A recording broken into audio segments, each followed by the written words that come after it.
Per all reports and public comments, the Minnesota Vikings and Justin Jefferson are pretty close to a mega deal contract extension that we can expect within the week.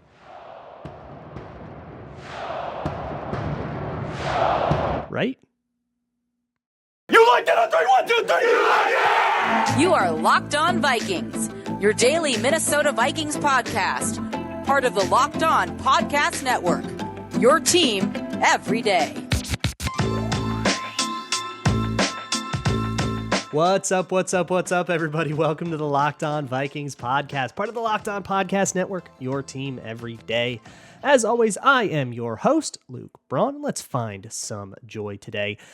You can find the Locked On Vikings podcast wherever you find your favorite shows, whether it is a podcast listening place, any app where you listen to audio that you like, as well as YouTube or Amazon Fire and Roku. Just download the Locked On Minnesota Sports app on those smart TVs. Today's episode is brought to you by birddogs. Go to birddogs.com/LockedOnNFL or enter promo code LockedOnNFL for a water bottle with any order. You won't want to take your bird dogs off, we promise you.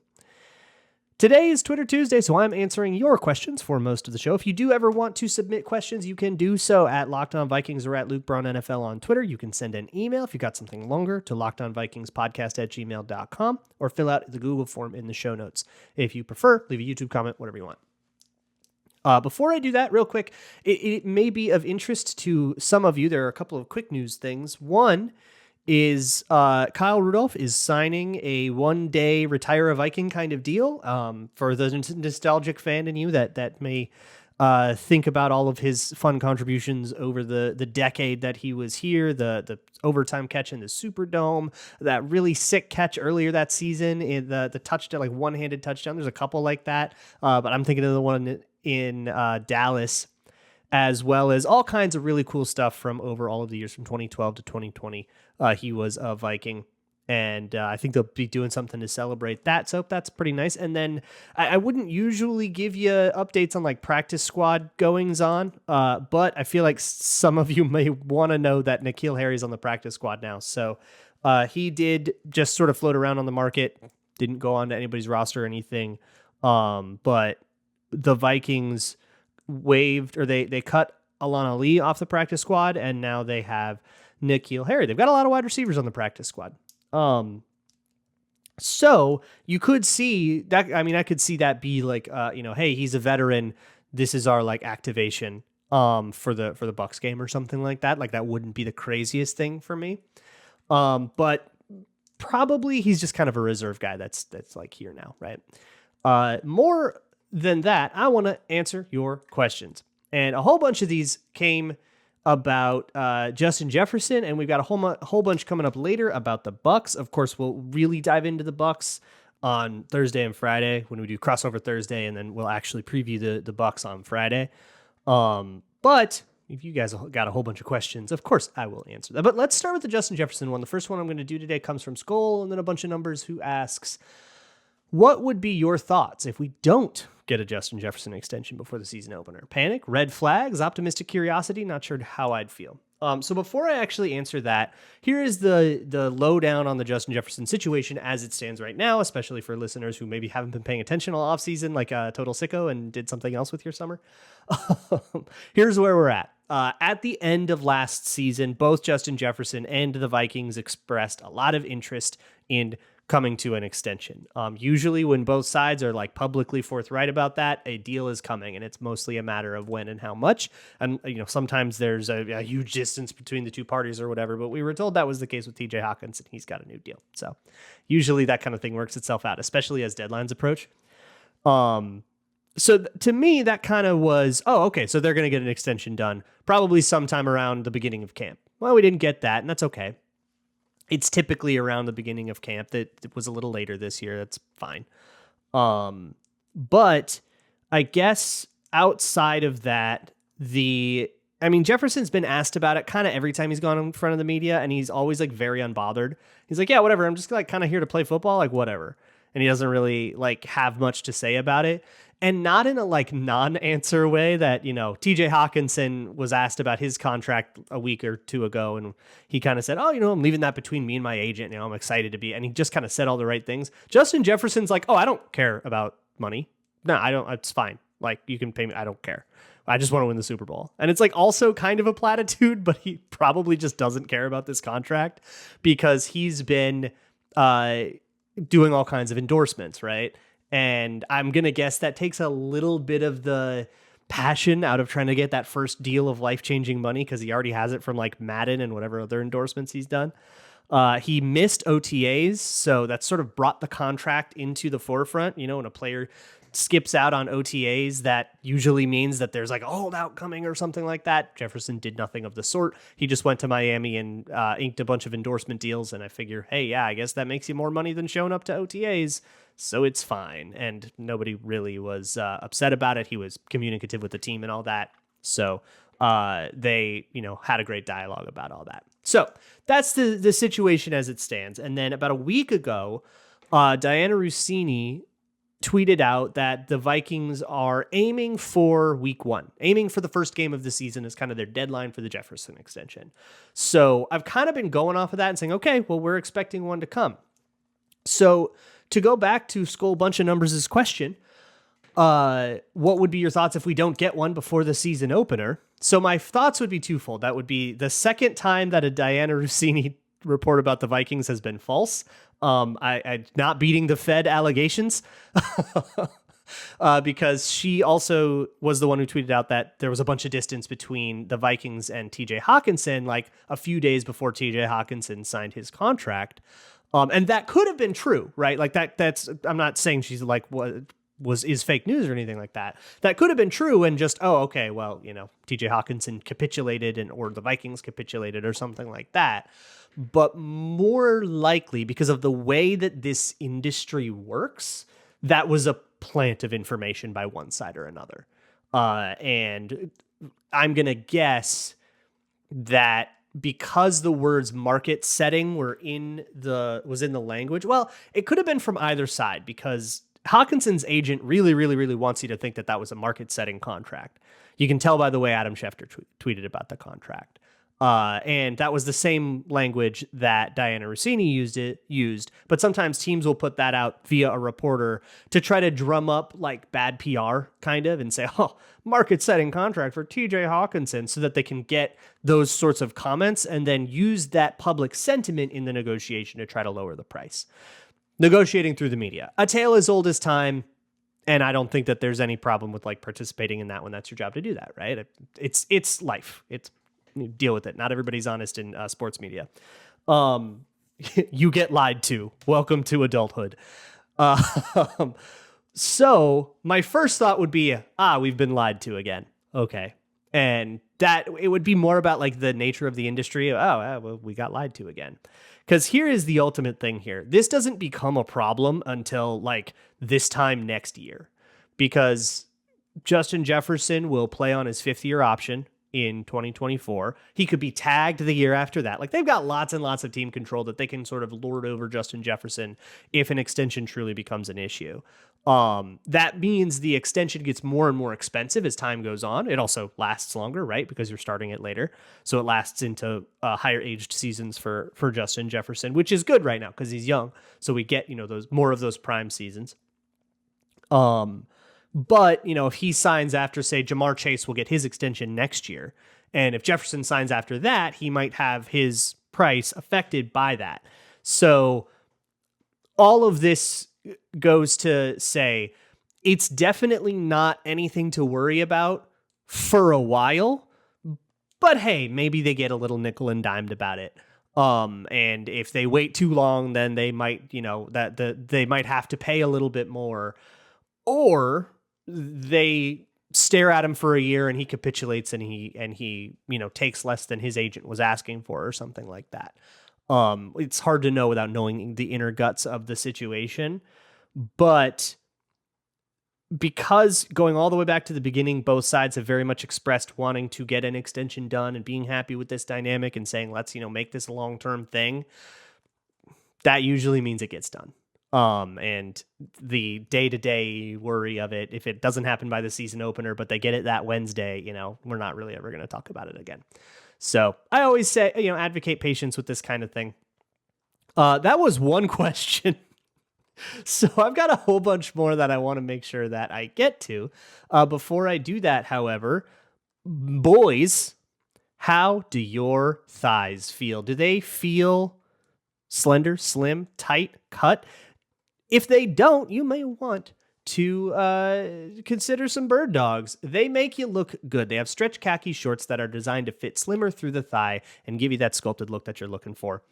They do this through a cloud knit fabric, which is different from other shorts that don't necessarily fit well. They're like kind of baggy. The cotton, it's like restrictive, or if they are tight, it's like you can't move right. That cloud knit fabric kind of gives you your cake and you can eat it too, with a slimmer fit and not sacrificing movement, and an anti-stink, sweat-wicking fabric that keeps you cool and dry all day long. They're functional for whatever occasion. They work for golf. They work for an evening out. They're also chill at the pool. You can work out in them. Shoot, you can even they look okay to go on a date, right? So go to birddogs.com/LockedOnNFL and enter promo code LockedOnNFL at checkout to get a free Bird Dogs water bottle with your order. That's birddogs.com/LockedOnNFL for a free water bottle at checkout. You won't want to take your bird dogs off, we promise you. Hey, FYI, before we get into the rest of the questions, there's going to be some other stuff going up on this podcast feed other than just the Locked On Vikings episodes. They are not getting replaced. You will still get Locked On Vikings every weekday morning, as you always have. But there's also going to be ultimate preview episodes, ultimate NFL preview, where I got together with the other NFC North Locked On hosts and we debated about who's going to win the division, who's going to get last, who the best quarterback is, all of that stuff. Really, really fun, as well as possibly some other stuff coming up. Keep an ear out, keep an ear to the ground. But let's move on to some of these questions. Eric the Red asks, what is the absolute most amount of money you would pay to Justin Jefferson to extend him? Just exactly how much money is too much money for his services? I think you have to get to a point of genuinely restrictive, comically large amount. Okay, $45 million a year. All right, well, that's maybe a little bit much, right? And we're talking about gaudy QB contract money. That probably is no longer an efficient use of resources. But the way that this tends to work out is that the market will dictate it. Rather than this being a debate about, well, I think he's worth $32 million. Nah, but he thinks he's worth $33 million. How do we ever reconcile this? A lot of times the amount itself is determined fairly, or the actual functional amount of money that is guaranteed and that the player is likely to see is worked out, at least a ballpark, fairly early in the process by markets. A lot of times it'll be relative to, okay, the franchise tag or what other guys are making. Hey, I want to make the most ever. I want to be able to have Adam Schefter tweet that this was the, biggest contract ever. And that part usually can be agreed upon, earlier stages. And then at the end, you start, then you hand it to Rob Brzezinski so that he can come up with a structure that works and try to solve that puzzle. And if you can't, you have to take it back to the table and say, okay, we can't actually do that amount. Can we work something else out? Can we work out an incentive? Can we be creative problem solvers?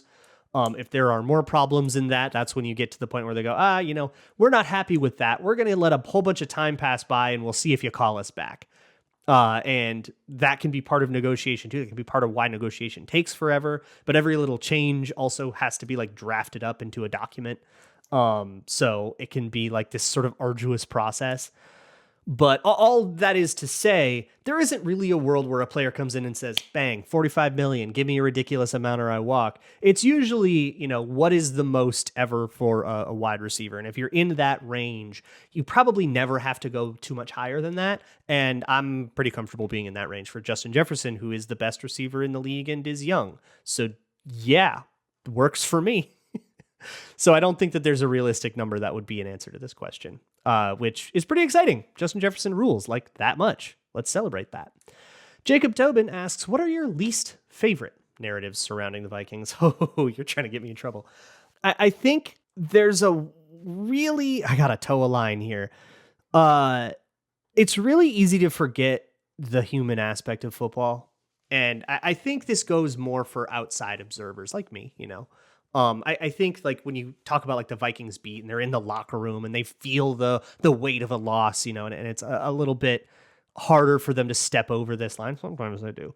But I'm talking more about like the radio host, the Bush League podcasters of the world, like myself, can get really Nancy Drew sometimes. They can get real Tim Roth and lie to me about certain body language things and attitudes and, oh my God, are they in a fight?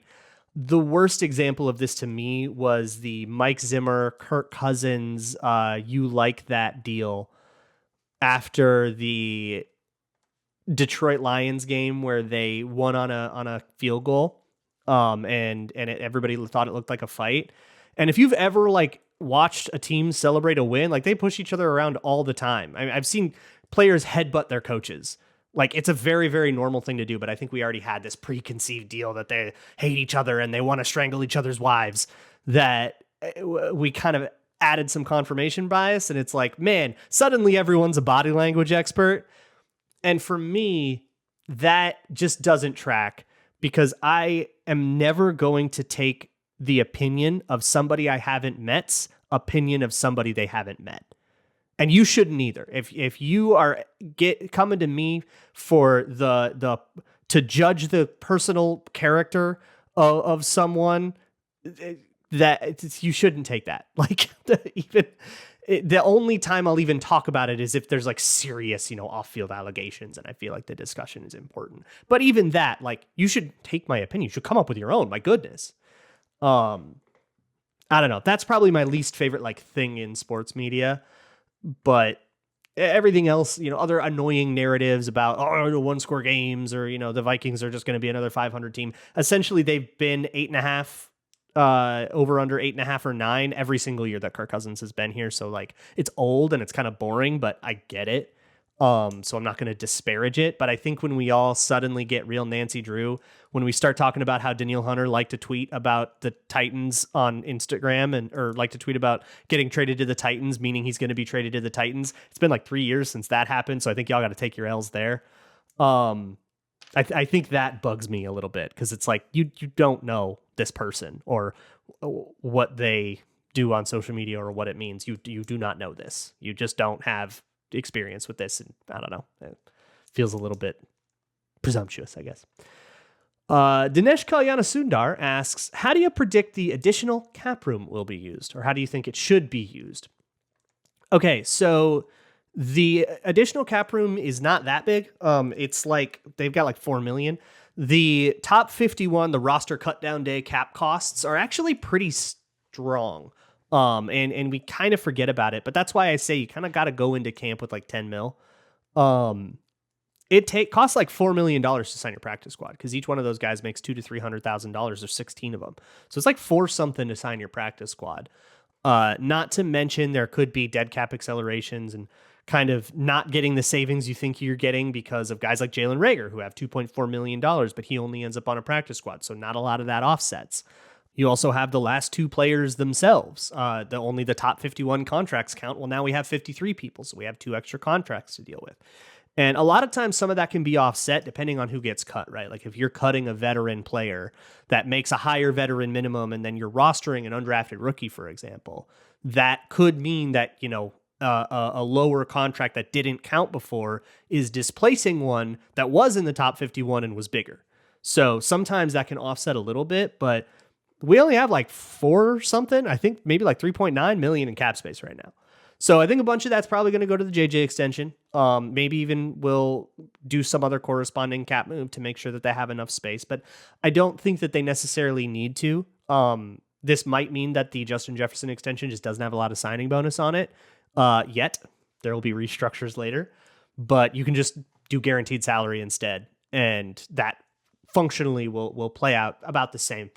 So that could be part of it if some of it goes to like signing bonus, but maybe they don't have a lot of signing bonus. So we'll see what happens there. But if they don't, or if they do end up having a lot of cap space going into the season and it rolls over into 2024, it'll cancel out dead cap hits and cap penalties from like incentives and stuff. And I think the Vikings will be pretty interested in that.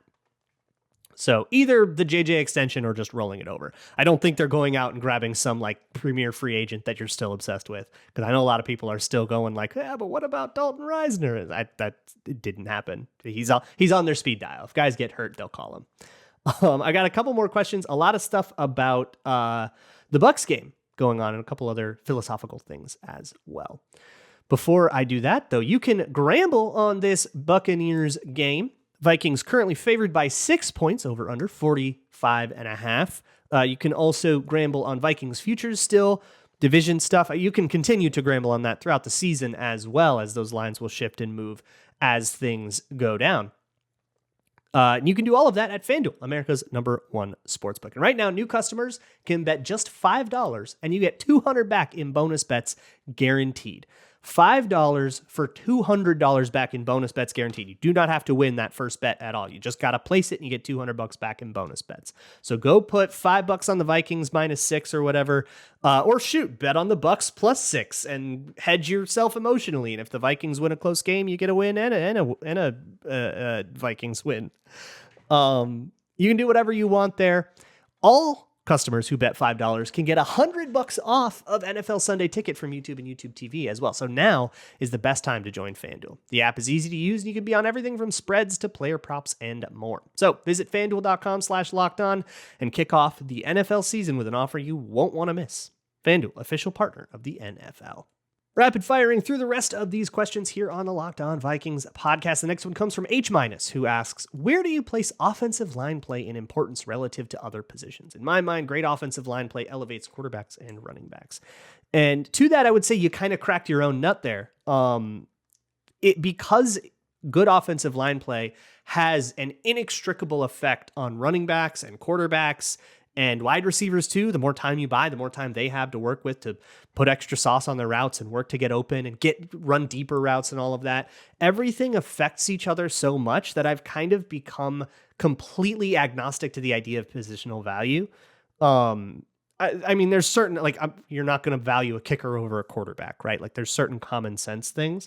But when it comes to these ideas of, well, what if you come up in the draft and there's an offensive lineman and a wide receiver and you've got the exact same grade on both of them and they're the exact same age and they're, both from the exact same conference and they both have the exact same relationships. It's like, okay, if you have that big of a tie that it comes down to just like which position do I think is more important generally. And, oh, and by the way, they're exactly the same amount of need. It's like, if you have that much of a tie, you probably didn't think about a factor. So I don't really put as much stock into it. I think there's an edge there in terms of prioritizing things. And of course, there are markets, right, that sort of reflect this. You have to pay more for a wide receiver than you do for a guard. And I think that's sort of reflective as well. But the opposite can become a market inefficiency, right? Like with tight end. Tight end, I think, is underpaid relative to its value. And I think that's becoming true of linebackers as well. So you can go get the best, the highest paid tight end in the league, and still have a deal that is efficient compared to, the 20th highest paid wide receiver in the league. You can have the former for cheaper than the latter and maybe even get more production out of that guy. That said, conventional wisdom on offense, at least, goes quarterback, wide receiver, offensive line from outside to in, and then running back as kind of the hierarchy of importance. But it's also symbiotic, If the Bears had prioritized offensive line earlier, they might have had better quarterback play. How do you value a thing that affects your quarterback? Is that quarterback value or is that offensive line value, And the symbiotic nature of all things, and assigning credit for a play to a quarterback rather than an offensive lineman can be so hairy that it's not that productive of a question for me to go super deep on, but there's the hierarchy if you really want it. Cho asks, when the Vikings are in 12 or 21, how much do you think KJ's blocking gets him on the field ahead of Addison? I think that's the main reason he would get on the field instead of Addison in those situations. Look, always and never are not going to be in the vocab, right? You'll have some rotation of Addison and KJ Osborne, and sometimes you'll have both of those guys, and you'll spell Justin Jefferson because wide receivers run a lot and they need rest.